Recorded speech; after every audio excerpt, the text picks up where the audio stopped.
You ever get that strange feeling like someone's lurking around your life?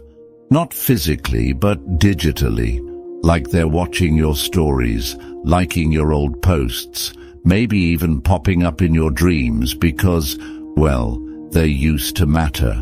And now? Silence. No calls. No texts. No, hey, just thinking about you. It's like they're close enough to watch, but too far to reach. You feel it, right? Yeah. You're not imagining it. They are watching you, but here's the kicker. They will never reach out. And here's why that matters. In life, and Stoicism nails this, you have to understand that people often choose comfort over courage. Reaching out? That takes vulnerability. It means facing potential rejection. So what do they do instead? They sit behind screens, stuck in nostalgia, afraid of what reconnecting might mean. But you keep growing, keep moving. That intimidates people. It makes them reflect on their own choices, on the time they wasted, on the version of you they never truly appreciated. See, Stoics didn't wait for people to validate them or chase what was gone. Marcus Aurelius, Epictetus, Seneca, they knew energy is precious. You don't spend it wondering why someone's watching but not speaking. You focus on what's in your control, your growth, your peace, your power.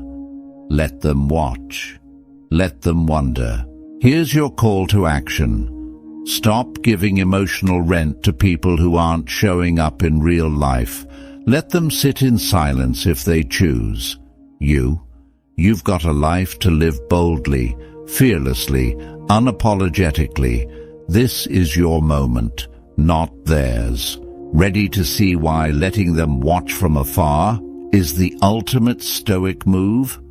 Let's keep going. So here's the truth. Most people won't tell you when someone watches but doesn't reach out.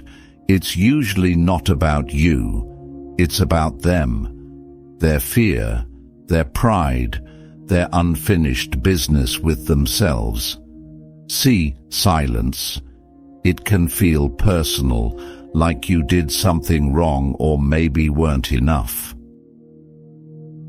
But in reality, it's just their inability to face you and what you now represent. You've grown, you've changed. And that version of you, it's a mirror they're not ready to look into. Stoicism teaches us to detach from what we can't control, and other people's actions or lack of action fall squarely into that category. You can't control whether they reach out, apologize, or even acknowledge what happened, but you can control how you respond. You can choose peace over anxiety. You can choose to let them live in the shadows while you step fully into your light. And let's be real. Sometimes people don't reach out because deep down they know they don't deserve to. They know they fumbled something good. That's silence. It's guilt. It's hesitation. It's their fear of facing the consequences of who they were when they had you. Watching from afar, it's safer for them, but you're not here to be someone's safety net. You're here to rise. So here's the Stoic mindset. Let them watch. Let them scroll. Let them replay memories. But don't wait for the message that may never come. Don't hold space for people who won't show up. Your time is too valuable. Your peace is too sacred. They can observe, but they don't get access. And if they ever do reach out, that's where the real power comes in. Ready to talk about how you handle that moment with grace and strength? Let's go deeper. All right, let's say they do reach out one day. Maybe it's a "Hey, stranger." Maybe it's a full-blown apology. Your phone lights up. Your heart skips for a second. And then what? This is where most people get stuck. Emotions flood in, memories, that old pull. But here's the thing, how you respond in that moment. That's where your true strength shows. Stoicism isn't about shutting people out or acting cold.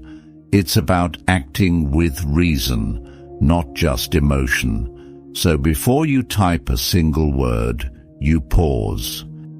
You ask yourself, does this serve my peace? Does this align with who I am now, not who I used to be?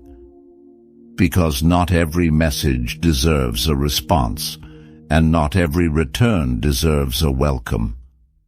See, people often come back when they feel your absence, when they see you thriving without them. But Stoics didn't chase validation or get pulled into old patterns. They understood this powerful truth. Just because someone returns doesn't mean you owe them anything. Closure? That's something you can give yourself. You don't need their words to move forward. You already have everything you need. This is about protecting your energy, being kind but not naive, open but not vulnerable to the same wounds. So if they come back, you don't have to slam the door, but you don't have to open it wide either. You choose the boundary. That's power. Let them wonder how you got so strong. Let them see that you didn't just survive, you elevated. Because here's the beauty of it. When you live by principle, not impulse, people notice. And whether they're watching silently or finally speaking up, you stay grounded, steady, unshaken. Now, what happens when you feel the urge to reach out to someone watching you from afar? Let's talk about that next. Now let's flip it. What about you? That quiet tug to reach out. Yeah, we've all felt it. You notice they're watching your stories, liking a post here and there, and suddenly your mind starts spinning. Should I say something? Maybe they're waiting for me to make the first move. It's tempting, right? That desire for closure, for connection, or just to clear the air, it can pull at you hard. But pause. Breathe. This is where Stoic clarity comes in. Epictetus said, "If someone succeeds in provoking you, realize that your mind is complicit in the provocation." In other words, when you feel that urge to reach out, it's not really about them. It's about the story you're telling yourself. Maybe it's unfinished business. Maybe it's nostalgia. Maybe it's hope. But here's the hard truth. You don't need to disturb your peace to settle a question that time and silence has already answered. Stoicism teaches us that if reaching out isn't necessary, it's likely a distraction. Are you doing it to serve your higher self or just to soothe a temporary discomfort? Because chances are, if they wanted to talk, they would have. They know where to find you. Watching you is easy. Reaching out takes effort. And if they're not willing to take that step, you owe it to yourself not to chase what's standing still. So next time you feel that impulse, sit with it. Let the emotion rise, then let it pass. You don't have to act on every feeling. That's true strength. Keep your standards high. Let silence speak for itself. And most importantly, trust that you're not missing out on anything meant for you. Next up, let's talk about what it really means to detach with love and how to walk away without bitterness. Let's talk about something that doesn't get enough credit. Walking away with love. Not resentment, not spite, not a "I'll show them" attitude, just peace. That's the real flex. That's what Stoicism is about, releasing people, situations, even memories, without letting them poison your heart. See, Detachment doesn't mean you never cared. It means you care enough about yourself to stop bleeding for people who won't even lift a finger for you. It means you've made peace with the past and you're no longer trying to rewrite it. You're just living forward now. The Stoics didn't waste energy carrying bitterness around. They knew life was too short and peace was too precious.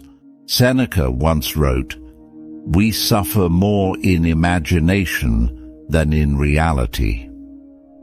Think about that. How often have you replayed a moment, a conversation, a goodbye, wondering, what if? That mental loop. It's a trap.